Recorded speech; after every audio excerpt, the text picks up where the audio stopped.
With two kids, one already graduated, one in college, and another on the way, I am worried about student loan debt.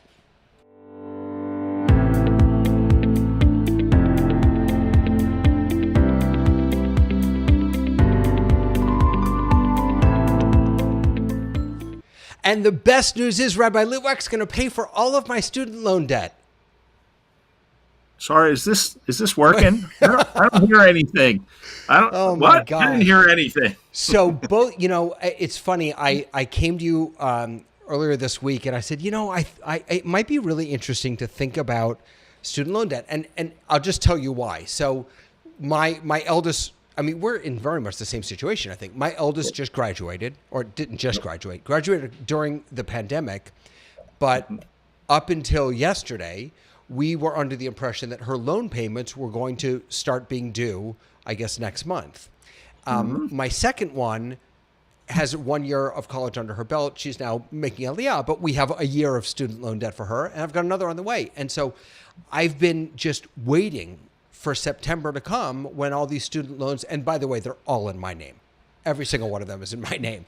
So when they come due, and then yesterday happened, and Joe Biden announced, President Joe Biden. President Joe Biden announced what looks to me like a three-prong plan. There's targeted debt relief. So up to certain incomes, you get $10,000 off, or if you have Pell Grants, you get $20,000 off. There's also the loan repayment. They pushed that off again. So now loan repayment isn't due until the end of this year. Cutting monthly payments in half. There's a whole bunch of stuff in here. One of the things that I also thought was interesting. Well, you know what? Enough. Stop, David. Sorry. So I was interested in talking about what is the Jewish perspective on not just student loan, but on debt. The idea of debt, not the idea of debt. I really need to stop talking. What is the Jewish perspective on the idea of debt? And I'll say one last thing. Sorry. So last night around in the kitchen, my eldest daughter, my wife and I were talking, and we were trying to figure out, would we qualify for any of these sort of gifts that we were just given. And my wife was like, we have to get it. We need this. We need it, right? And my daughter and I both said, we want it, but we don't really deserve it. And the government shouldn't give it to us. So. You ready? What do you think? Well, as you said, this is something that is very near and dear to us, since we are in that position of now all of my children either in graduate school, one out of college and working, and one starting school. So let's get some facts on the table. Okay, this is not just an issue for you and me, but 48 million people in the United States owe nearly, and this comes from the United States Department of Education, 48 million Americans owe $1.75 trillion in student debt. That's over $412 billion more than the total United States auto loan debt. Okay? 55% of undergraduates took student loans in, for the class of 2020, graduating with an average of $28,400 in federal or private loan. Okay, and yes, there's the Pell Grants and how that has, from, I'll say, at the beginning of that graph when I was going through college, and how that has Look how the costs have change. increased. Unbelievable. Astronomical change. The cost is tripled, and yet the Pell Grants have not stayed up with that in terms of it. Hey, but we're talking about debt, and we're talking about. We could talk about the cost of an education, but we've got to figure out how to pay for it and what to do with all the people, the 48 million who owe that 1.75 trillion dollars. I, I, I wanted to. I was curious for my own children's sake, kind of interested in what it would cost them, and so I took that $28,400 average in debt, and wanted to figure out what that meant in reality. So if the payback is 10 years and they're paying approximately 5%, that's about where things are. There are things that are a little lower, and there are definitely things that are higher. That means that their monthly payment is $300. Okay, and that over those 10 years, that $28,400 is going to increase, and they're going to end up paying about $36,000 total. If the median income for college graduates is $52,000 a year, that means that 7% of their income is going to go to loan repayment. Okay? 7%, okay, before taxes, before anything else, okay, they're going to be shelling out 7% of their income. Okay?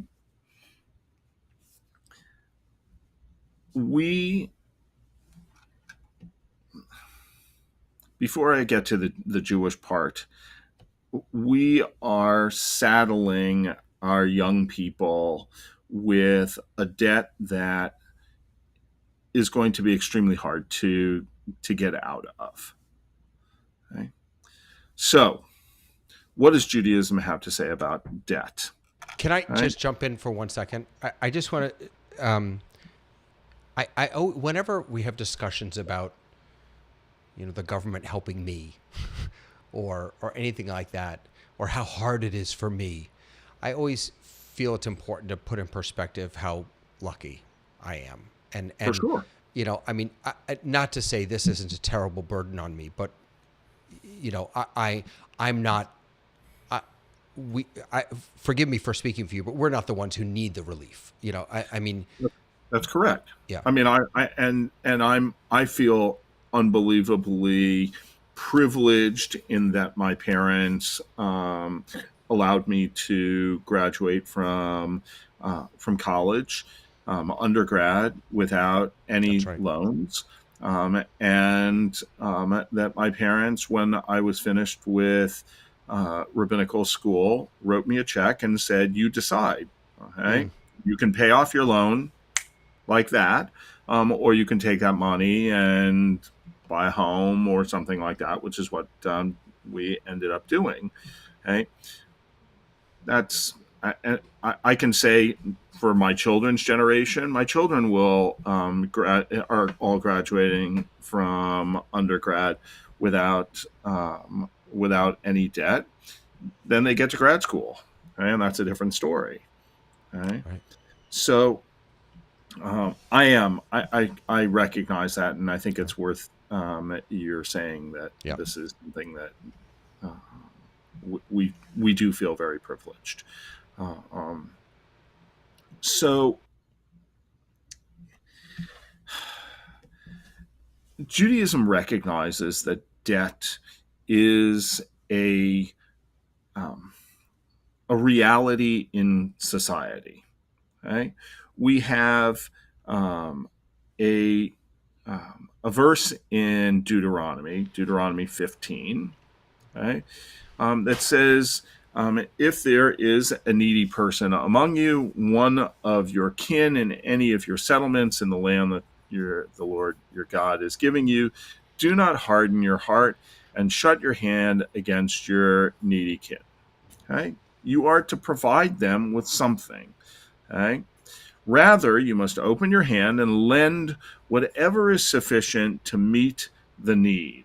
Okay. Now hold off on going to that's verse 7 and 8. We'll get to verse 9. Okay. What does it say? It says that we have a responsibility that if we have it, that we should lend it to our people. Okay. And in this case, the words that I think are key that I'm going to come back to in thinking about this are in the middle of verse 8. Die machzoro, sufficient to one's needs. All right? Die enough. There you go, right there. So what does it mean, right? Not only to lend someone their, what what it is that they need, but to lend enough, right, to meet that need, right? So we have the issue of lending as a reality. Okay, what does it mean to repay that loan? Okay, well, if we go to Exodus, and I think it's in Exodus 22. Okay, we have this is in Parshat Mishpatim. Okay. It begins with the whole parsha has a number of laws, but it begins with the commandments governing the relationship between an Israelite master and an Eved Ivri, a fellow Hebrew who has defaulted on a loan and therefore has to work off the debt. So in one sense, it's very clear that there is debt, okay? And if you can't pay that back, you have to work to do it. This isn't a free lunch, okay? But what the Torah does is that it strives to make borrowing very humane by incorporating debt limitations in the social contract of the newly freed Israelites. Okay, so if you look at Exodus 22, verse 24, okay, to limit the impact of debt, Parshat Mishpatim instructs us, if you lend money to my people, to the poor among you, don't act as a creditor, exact no interest from them. So these are supposed to be interest-free loans. Right? So that lessens the burden. Okay? That $28,400 of average debt doesn't balloon over 10 years to $36,000. Okay? So you have organizations like Hebrew Free Loan, okay, or JELF, the Jewish Educational Jewish Educational Loan Foundation, I think. Yes. And I feel terrible because our own congregants, Norman and Karen Leopold's daughter, Jenna, is the executive director of JELF, who provides, they provide educational loans for people, either free of interest or very, very low. Okay? So that you're not saddled with that. Now, I think there's another piece to it, kind of again in the humanity of the Torah in looking at debt. Okay, you are allowed to um, take something as collateral. Okay? And in the Torah, what is that collateral? It's one's talit. Okay? But a talit isn't in the way we normally think about a talit as just something that we wear during prayer, but rather a talit was like a cloak. You slept with it. It covered you. It served as a piece of clothing. And so you could, yeah, if you take your neighbor's garment as a pledge, all right, what do you have to do with it? You have to return it before the sun sets. Okay. Why? Because they want to make sure that the person has something that will keep them warm at night. You can't cause somebody pain in asking for a repayment of one's debt. Okay. Now I think there's even another piece. Okay.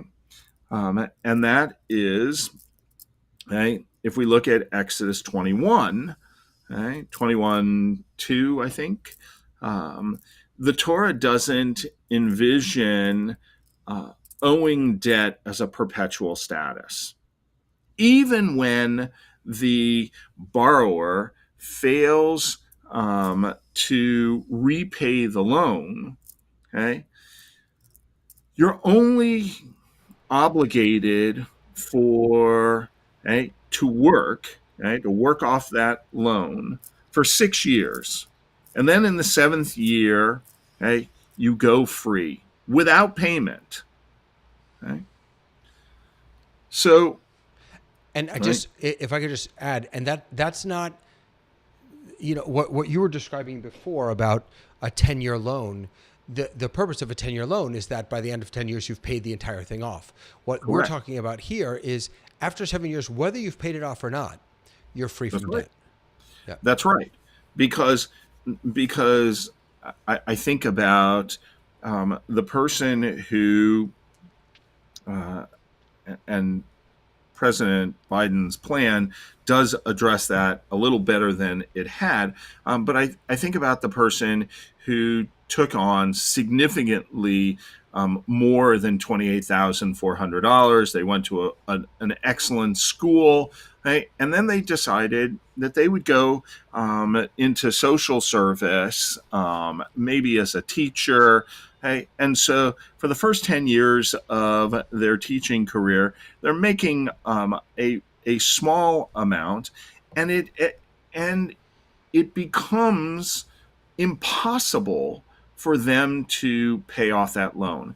And so essentially, they are they're being committed to a lifetime, really a lifetime of repayment. And as I understand it, that actually is part of the plan that Right. if you're in a service sector or nonprofit sector, that you can, Yeah, military, even something where you're nonprofits. giving.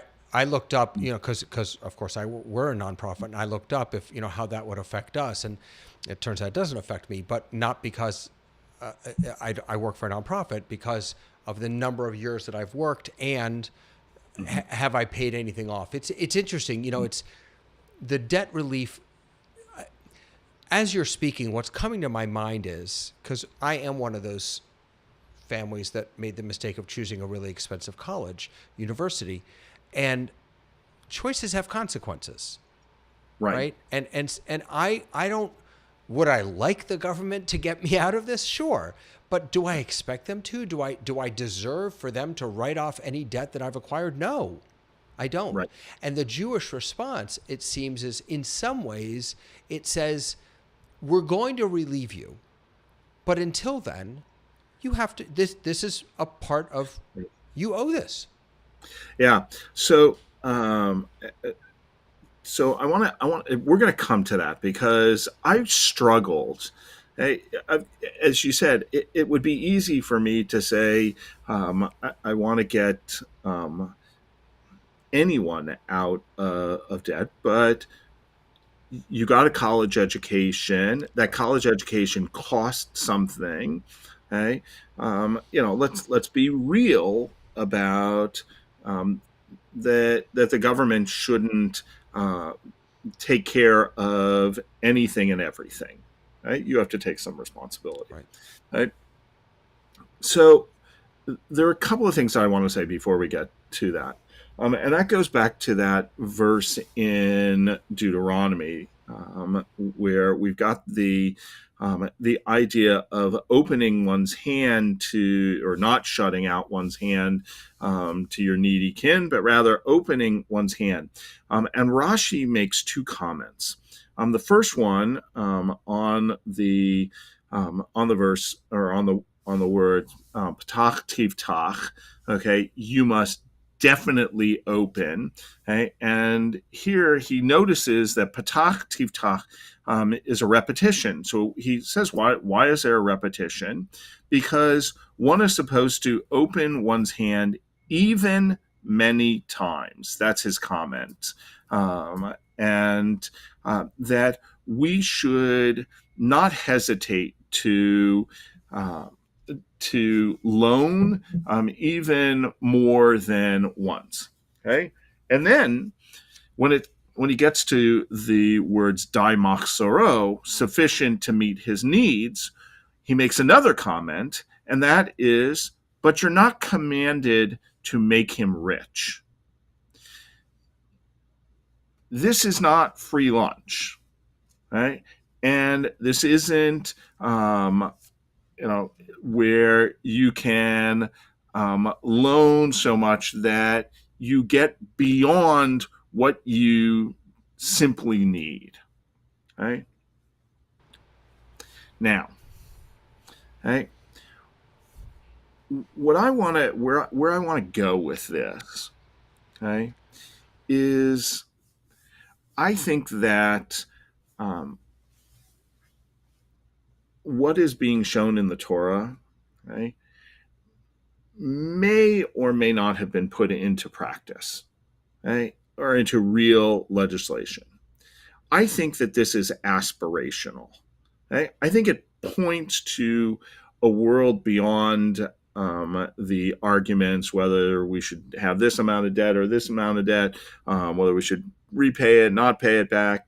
I think that um, loans to our students, right, to the next generation, okay, are investments in our nation's future.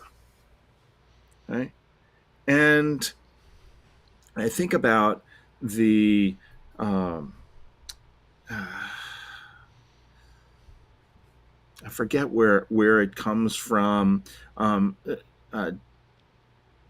know it's in the Talmud. Do not say banaich, say bonaich. Bonaich, yeah, Okay, the builders. don't say your our children, but rather our builders. That our children are those who are going to build our future, and that we should invest in them. Okay? But that many of our students, in doing in getting the education that we so value as Jews, are not going to be able to climb out of an economic pit. Okay? And that in order for it to be, that it's necessary for us to recycle the generations and create a new middle class, or a new, even upper middle class. And that requires us to think very broadly about how we take care of our generation's debt and students. So I'm going to, yeah, go ahead. Well, no, Because I I've just got an idea here that I want to float. all right. Well, can I just ask a question though? So, I was looking up not at biblical sources, but at rabbinic sources. I was looking at in the Mishnah Torah that kind of builds upon all these ideas that you brought out from the Torah, right? Right. The commandment, the mitzvah to nullify a loan in the sabbatical year, and then how Rambam actually goes on to say, well, it's not at any point in the sabbatical year, it's only before Rosh Hashanah, and we are now approaching Rosh Hashanah, and we are now in a sabbatical year, right? We are coming to the conclusion of a sabbatical year, and so is there, and maybe this is in your 10-point plan that you're about to outline for us, but is there a point at which we say you've paid enough, right? Sort of a random stopping point. Yeah. So I think that's an interesting question. I have been rolling around the phrase "daimach soro." Okay, the daimach soro is in the lending, that it's describing that one should lend enough, sufficient to meet one's needs. But I wonder if we could take that daimach soro and also think about it in terms of our repayment. Okay, we only lend as much as one needs, and you only pay back what you can. Okay? Now, I think that, again, this is aspirational, but and I think that there is some reflection of it in the idea that if you're working in a service sector job in in the military, or as a teacher, or firemen, policemen, that they're not making a huge amount of money, and so therefore we're going to give them a little bit more. But what if we repaid according to your salary? Right? You have to make something. Right? I think that's actually a part of the plan. If I'm not mistaken, I think there is. I'm looking up to see. What did they call it? It was pay by whatever you call it. A graduated repayment of right. One's. I'm not remembering what they called it, but it's based on your income. I think basically is what they talked about. Yeah. Fixing existing loan repayment to lower monthly payments. No, but there was something else that I read. Cut in half the amount that borrowers have to pay each month from 10%. Right. You talked before about 8%, right? Of your so 10%. They want to bring that down to 5% of discretionary income. Oh, wait a second. Listen to this. Hold on. Yep. Now, wait. Is this just the Department of Education is proposing a rule to do the following? I'm not sure this actually passed yet. Raise the amount of income that is considered non-discretionary income and therefore is protected from repayment. Forgive loan balances after 10 years of payment. Boy, that sounds like Shemitah. For borrowers with original loan balances of $12,000 or less. Cover the borrower's unpaid monthly interest. And look at this. And they also have for specific, you were talking about this, right? The specific jobs. Mm-hmm. So construction workers, public school teachers, they were nurses. using those as examples. Yeah. Yeah. Somebody who's making, that teacher making $44,000 just will never get out of it. Yeah. Right? All right. So your plan is? My plan is to do some sort of graduated or tied to one's salary. Right. Right. And what's your feeling about the type of job one takes? Right. So if someone takes a service center job, as it were, versus I don't know. I don't want Well, to diminish any other job, but working in a restaurant. right. I I think that like as a society, we should reward those people who put themselves on the line for society, Yeah. right? And I count teachers and first responders, you know, at the top of that list. We have, I don't, you didn't meet them because they actually came on Tuesday when you weren't here, but I actually want to introduce you. They're Miami-Dade, like many counties, if not all counties, certainly in our area, have Shinshinim, Israeli, they used to be called scouts when I was a kid, but Yeah, Israeli visitors, guests. emissary. Yeah, And so I met two of them. One of them is going to be with us actually every Sunday morning for JPAL. But I was talking with them about this program. So this is apparently the scouts were post Sahal, post army, and this group is pre-army. So they are right before they go into the army. And they were just describing how this is, you can put off your army service, but in doing so, you have to choose another way to serve. And that this is what they've chosen to do, to serve. And that I don't remember if it was Obama or who was talking about it, but the idea of mandatory service of some sort is right. such a compelling idea. And it's something that Israel already has, Yeah. not just in the army. There was a whole discussion in the quiet discussion in the rabbinic community about if you were going to go to a congregation that was either really small, or you were going to serve as a military chaplain, or you were going to serve as a healthcare chaplain, all of which don't pay as much as congregational rabbis do, that there might be some sort of program to, help you pay off your Right. your debt. Because those are service Because based. Yeah. yeah, because we want to reward them, and I remember the text, the Bonaich Bonaich. It comes from Brachot 64a or b, where Rabbi Elazar says in the name of Rabbi Hanina that Sorry, I'm not sure why that just happened. Sorry about I that. don't know why that happened either, but so Rabbi Elazar says in the name of, I think, Rabbi Hanina, that the students of the sages increase peace in the world. Okay?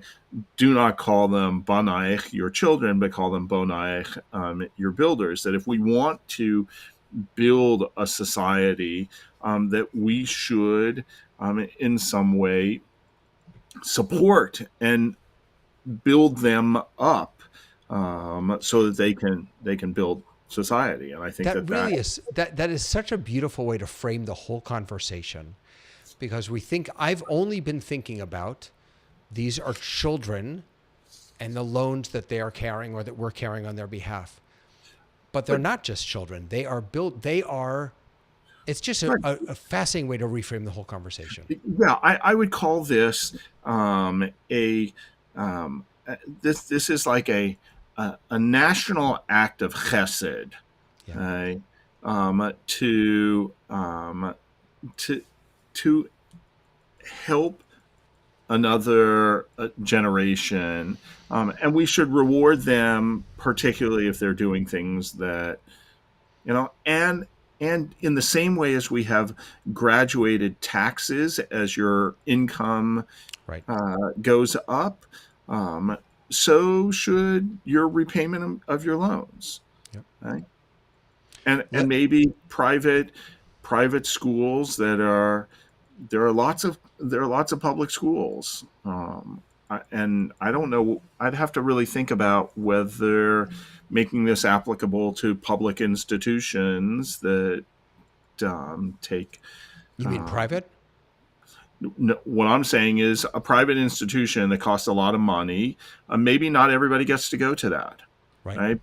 Because or we're only going to pay up to a certain amount Right. back. Right. And my Litwack for children president. go. Yeah, I don't know about that. Let me just change my corner of the world.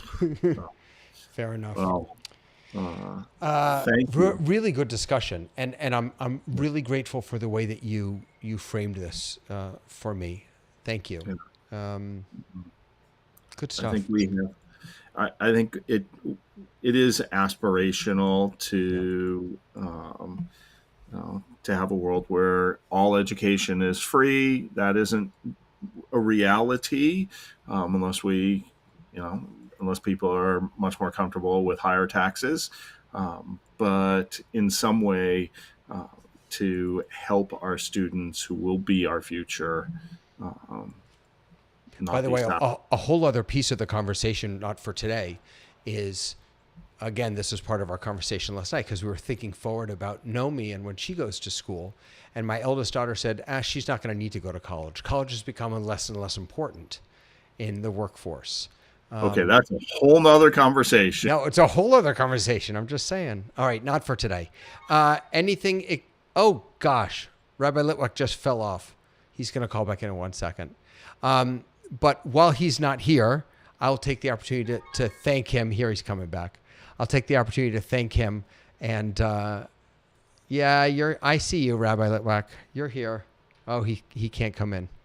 He's trying to come in. Come in. No, he's not coming back.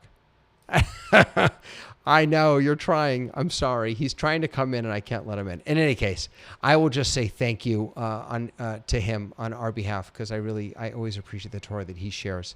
And we will be back in 2 weeks for another episode of Face to Face. We hope to see you this Shabbos, everyone. Take care. Bye-bye.